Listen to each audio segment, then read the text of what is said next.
Olá pessoal, bom dia, boa tarde, boa noite. Eu não sei quando você vai estar assistindo essa videoaula, mas eu espero que você esteja em casa e esteja bem. E obrigado por continuar com o seu estudo. Então, dando continuidade às orientações para o caderno 5, para a turma do sétimo ano D, a gente vai ter as nossas aulas seguindo aqui o nosso roteiro de estudo. Então, esse é o terceiro vídeo de orientação sobre o caderno 5.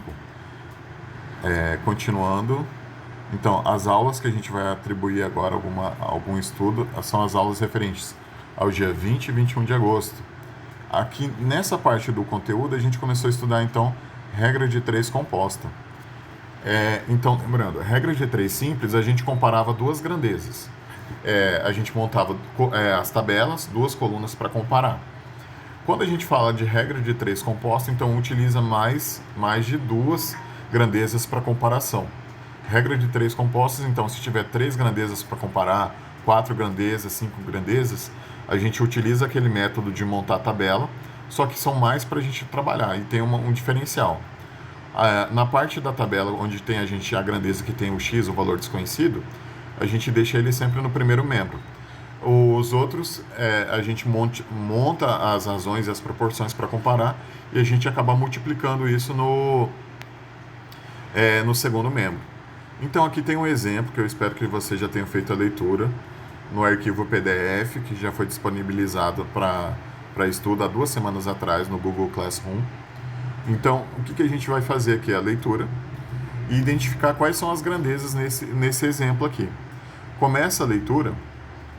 Então o que eu coloquei aqui?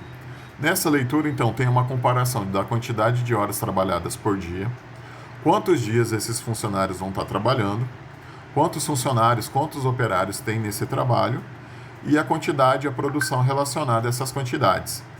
Então, nessa comparação, eu já sei que a coluna, vamos pensar assim, a mais importante para desenvolver essa regra de três composta é a coluna que está falando da quantidade de dias. Essa quantidade de dias, então, de 12 está para x. Eu não sei se essa quantidade de tempo aumentou ou diminuiu. Eu tenho que fazer uma comparação dessa quantidade de dias com a quantidade de horas que a gente vai estar olhando de trabalho, a quantidade de funcionários e a quantidade de produção. Sempre comparando com a quantidade de dias. Essa é a parte da regra de três compostos que é a mais importante, onde tem a variável, o valor desconhecido. Tá? Então, continuando a nossa leitura, eu comparei a quantidade de dias e a quantidade de horas trabalhadas. Aí eu vou verificar se essas grandezas são diretamente ou inversamente proporcionais. No caso da leitura que eu já estou vendo aqui, são inversamente proporcionais. A quantidade de dias e a quantidade de operários que estão trabalhando.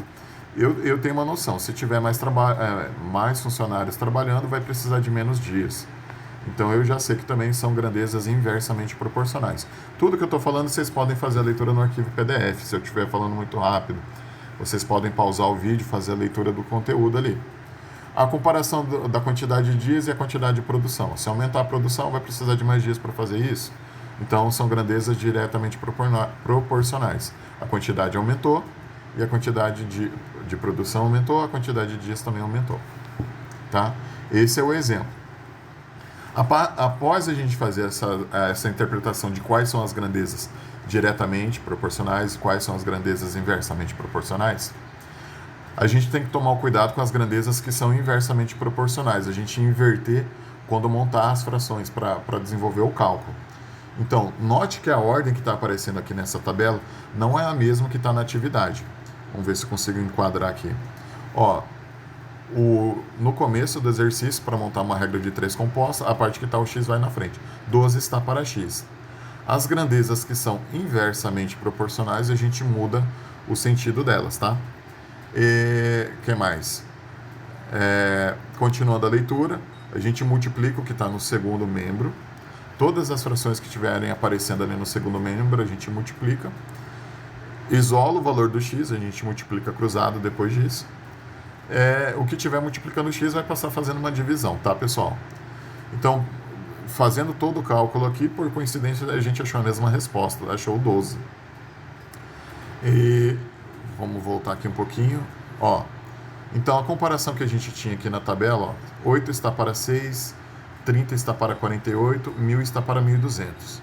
Após essa comparação de grandezas diretamente e inversamente proporcionais, eu mudei aqui na tabela.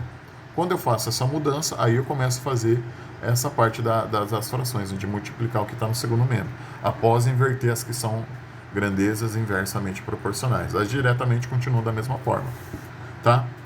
Aí as atividades. Então, para esse vídeo ficar um pouquinho mais curto, então, após fazer a leitura, eu tenho que identificar quais são as grandezas, o que está sendo medido ali, e a comparação entre elas, se são diretamente ou inversamente proporcionais. Então, de acordo com a minha leitura, eu já identifiquei ali a quantidade em metro cúbico, que é volume, a quantidade de ralos e a comparação do tempo, que é em horas. Eu tenho 3 grandezas que podem ser relacionadas aí. Essas 3 grandezas eu tenho que saber quais são diretamente ou quais são inversamente proporcionais. E a grandeza que, para mim, no cálculo é mais importante para comparação, nesse caso aí, é a grandeza do tempo, que tem um valor do x nela. Então, a grandeza que está medida em metro cúbico, 700 está para 500. A grandeza que está ali para a quantidade de ralos, tem 3 e tem 5. A grandeza envolvendo o tempo, tem 7 e o valor desconhecido eu não sei é x. Para montar essa regra de 3, eu faço a comparação de quem é diretamente e inversamente proporcional. Após fazer essa comparação, o que tem x eu coloco na frente. Vocês já podem ver aqui na imagem que eu deixei montada. O que for inversamente proporcional, vocês já estão percebendo que teve uma troca. E daí, o que sobrou no segundo membro? 5 está para 3, 700 está para 500. Eu vou multiplicar as frações. Quando é multiplicação de fração, eu multiplico de cima com de cima, o de baixo com o de baixo. Então, no caso ali, no segundo membro, o 5 vai multiplicar o 700 e o 3 vai multiplicar o 500. Depois de fazer essa multiplicação, eu tenho a ideia da igualdade ali separando os resultados. Se são 2 frações, eu vou multiplicar cruzado. Tem que tomar cuidado isso. Na multiplicação de fração, a gente multiplica o de cima com o de cima, o de baixo com o de baixo. Se tiver o igual ali no meio para comparar essas frações, aí a gente multiplica cruzado. O de cima com o de baixo, o de cima com o de baixo. Multiplica cruzado. Tem que tomar cuidado para não confundir essa parte, tá? Se for multiplicação de frações diretamente, vamos ver se eu consigo mudar o zoom aqui para explicar melhor. Repara no canto superior aí da tela. Essa multiplicação de frações, eu multiplico o de cima com o de cima e o de baixo com o de baixo. Quando eu tenho o igual, eu tenho que multiplicar o cruzado, o de cima com o de baixo com o de cima. Essa comparação que pode dar confusão na hora de desenvolver as atividades, tá? Continuando as questões, orientação para as questões. Na questão 2, que aparece aqui na atividade 11, vocês vão fazer a leitura, interpretar quais são as grandezas, identificar quais são elas. Então aqui tem o tempo medido em dias, a quantidade de máquinas, e o tempo de horas que está sendo trabalhado. Vocês têm que fazer a comparação, então, de quais dessas grandezas são diretamente proporcionais e quais dessas grandezas são inversamente proporcionais. Após fazer essa comparação, você vai seguir o exemplo que a gente fez a leitura anteriormente. O que tem o x ali na grandeza, a gente compara e coloca ele no primeiro membro. Os outros valores, as outras razões que a gente está montando aí a nossa comparação, se são proporcionais, inversamente, grandeza diretamente ou inversamente proporcionais, a gente multiplica elas no segundo membro após inverter se for necessário, tá? Questão 3. Seguindo o processo, então, fazer a leitura, identificar quais são as grandezas, o que está sendo medido ali. Então, eu identifiquei na minha leitura para montar essa tabela, a grandeza que está medindo a quantidade de dias, a grandeza que está medindo a quantidade de frangos e a outra grandeza que está medindo a quantidade de ração. Só que daí, nessa atividade, a quantidade de ração ali tem um valor desconhecido. Para mim, ele é o valor mais importante. Eu vou colocar ele no primeiro membro para fazer uma comparação. O que sobrar no segundo membro. E identificando quais são as grandezas diretamente e inversamente proporcionais. As que são inversamente proporcionais, inverter para poder multiplicar. Depois disso, depois de inverter, se necessário, depois de multiplicar as frações que estão no segundo membro, aí eu começo a ideia daquela regra de 3 multiplicar cruzado, tá, pessoal? Essa é a dica. Eu não estou dando a resposta, estou dando uma dica para desenvolver as questões. Caso haja dúvida, posta lá as perguntas no mural do Google Classroom para mim poder responder para vocês, ajudar vocês, tá? Aqui embaixo eu ainda coloquei a dica, qual é diretamente, qual que é inversamente proporcional. Faça a leitura para facilitar o estudo de vocês. Na questão 12, novamente, fazer a leitura do exercício, identificar quais são as grandezas. No caso ali, fazendo a leitura eu identifiquei que são a quantidade, o número de funcionários. Essa grandeza está relacionada com a quantidade de gastos, que é outra grandeza que está sendo medida. E a grandeza que é o tempo em dias. Para mim, né, nesse caso, nessa leitura, quando eu identifico o valor desconhecido ali na quantidade de gastos, essa é a grandeza mais importante para desenvolver a regra de 3. Ela vai ficar no primeiro membro.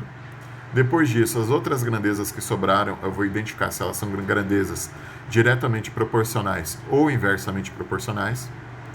As grandezas que eu identificar como sendo inversamente proporcionais, eu vou inverter. Aí, depois de inverter essas frações aí, eu vou multiplicar as frações que estão no segundo membro. Depois de fazer essa multiplicação, eu vou comparar o que está no primeiro membro, que tem ali o x, multiplicar cruzado.